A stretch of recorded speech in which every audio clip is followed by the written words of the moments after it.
Aku bukan untukmu. Chapter 40. Turut berduka.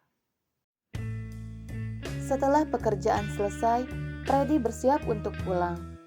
Restoran sudah tampak sepi karena 10 menit yang lalu semua karyawan sudah pulang dan resto pun sudah tutup. Hanya Freddy yang masih berada di sana.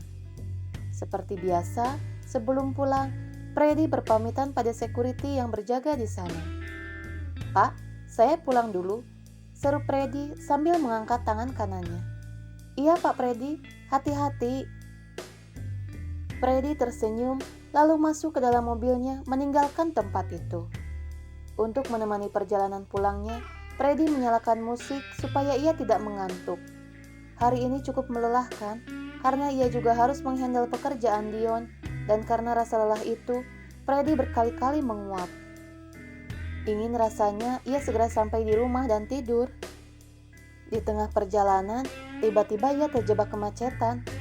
Astaga, benar-benar keadaan yang tidak mendukung. Ingin cepat-cepat sampai, malah macet. Tapi Freddy sedikit bingung karena tidak biasanya macet di jalan itu. Apalagi ini sudah cukup malam. Ya sudahlah, Freddy tidak mau memikirkan penyebab kemacetan itu. Menahan kantuknya saja sudah butuh perjuangan. Ia tak ingin memaksa otaknya yang sudah lelah dengan memikirkan hal yang tidak penting. Dan mau tidak mau, Freddy pun harus bersabar mengantri bersama dengan kendaraan-kendaraan lain. Merasa kemacetannya sangat parah, Freddy pun penasaran. Ia lalu menurunkan kaca mobilnya dan bertanya pada dua orang pria parubaya yang sedang mengobrol di pinggir jalan. "Permisi, Pak." Kedua pria itu menoleh pada Freddy. "Ya? Maaf, kalau boleh tahu di depan ada apa ya? Tidak biasanya semacet ini di sini?" tanya Freddy. "Ada kecelakaan, Pak," jawab salah satu pria itu. "Oh, pantas saja semacet ini. Kecelakaan apa, Pak?" tanya Freddy yang masih penasaran. "Itu pengendara minibus mabuk terus nabrak motor. Pengendara motornya terlindas dan meninggal di tempat," ungkap pria itu. "Innalillahi, sudah dari jam berapa kecelakaannya, Pak?" "Sudah dari 1 jam yang lalu, kurang lebih."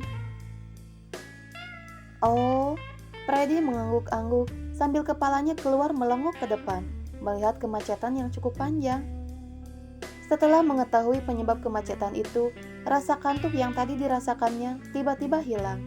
Dengan sabar, ia melajukan mobilnya dengan perlahan, mengikuti kendaraan di depannya. Setelah melaju beberapa meter, Freddy menoleh ke arah para polisi yang sedang bertugas.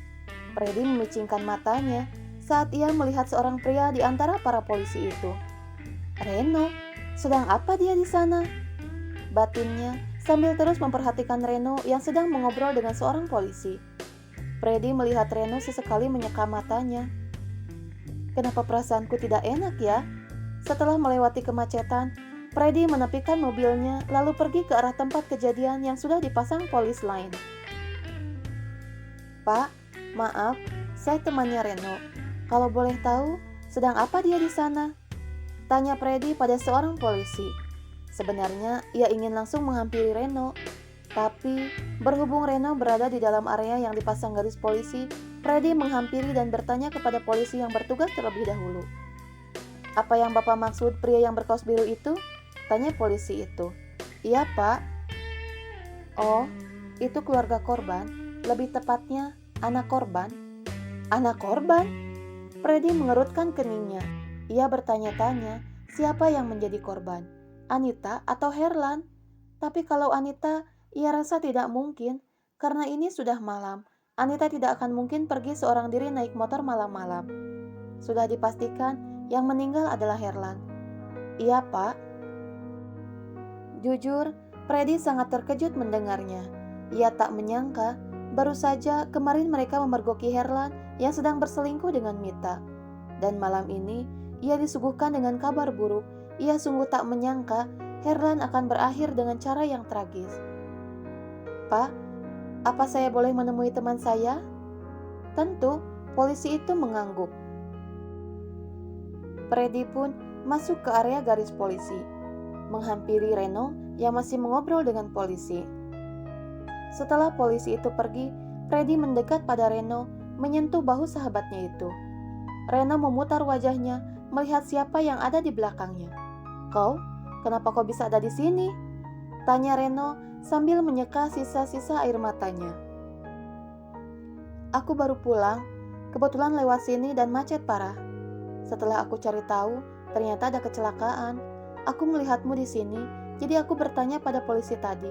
Aku benar-benar terkejut dengan kejadian ini," kata Freddy dengan raut sedihnya.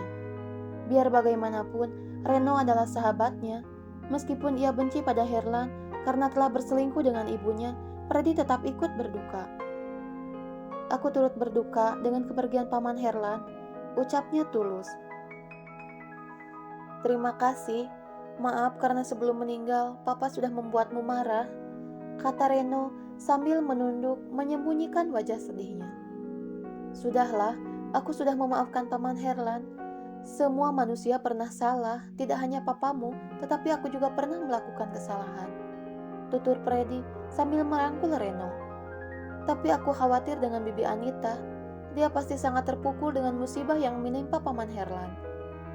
"Iya, pastinya Mama sangat terpukul. Dia sampai pingsan setelah melihat jenazah Papa," kata Reno. "Pingsan? Lalu sekarang Bibi Anita di mana?" tanya Freddy ikut khawatir. "Mama di rumah Pak Tarmin," jawab Reno. "Kalau begitu, aku akan temani Bibi Anita. Kau pasti harus pergi bersama polisi untuk mengurus perkara ini, kan?" "Tidak perlu, ada Pak Tarmin dan istrinya yang menemani Mama. Kau pasti lelah, lebih baik pulang saja," tolak Reno. Ia tidak ingin merepotkan Freddy. "Tidak, aku akan sangat merasa bersalah kalau aku tidak membantumu. Sudah, kau tidak perlu sungkan padaku. Kita ini teman. Ayo cepat, antar aku ke rumah Pak Tarmin." Freddy langsung mengajak Reno keluar dari area garis polisi. Dengan terpaksa, Reno pun mengajak Freddy ke rumah Pak Tarmin yang tidak jauh dari warung kopinya. "Kau benar tidak apa-apa?" tanya Reno ingin memastikan. Karena ia tahu Freddy pasti sangat lelah setelah bekerja seharian, ditambah lagi mengerjakan pekerjaan Dion. "Iya, kau ini bawel sekali seperti perempuan. Ayo cepat." Freddy sedikit bergurau untuk mencairkan suasana.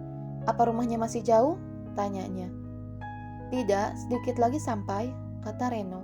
Dan mereka pun sampai di rumah Pak Tarmin. Terlihat Anita yang masih terbaring tak sadarkan diri sambil dikipasi oleh istri Pak Tarmin. "Mama belum sadar juga?" tanya Reno. "Belum. Tadi perawat bilang Bu Anita hanya pingsan biasa, nanti dia akan terbangun," istri Pak Tarmin menjelaskan. Reno hanya bisa menatap wajah Anita dengan tatapan sendu. "Bu, Pak, ini Freddy teman saya. Dia akan di sini menemani Mama juga. Sementara saya mengurus perkara bersama polisi." "Oh, iya Nak Reno," ujar Pak Tarmin. "Ya sudah, kau pergilah," kata Freddy pada Reno. Reno mengangguk. "Nanti kalau ada apa-apa, kabari aku ya," pintanya. "Iya, kalau kau butuh apa-apa, hubungi aku juga." Reno kembali mengangguk sebelum kemudian ia pergi. Sejenak, Freddy terdiam melihat Reno yang berjalan semakin menjauh. Ia lalu merogoh saku celananya untuk mengeluarkan ponselnya dari dalam sana. Freddy kemudian menghubungi Dion.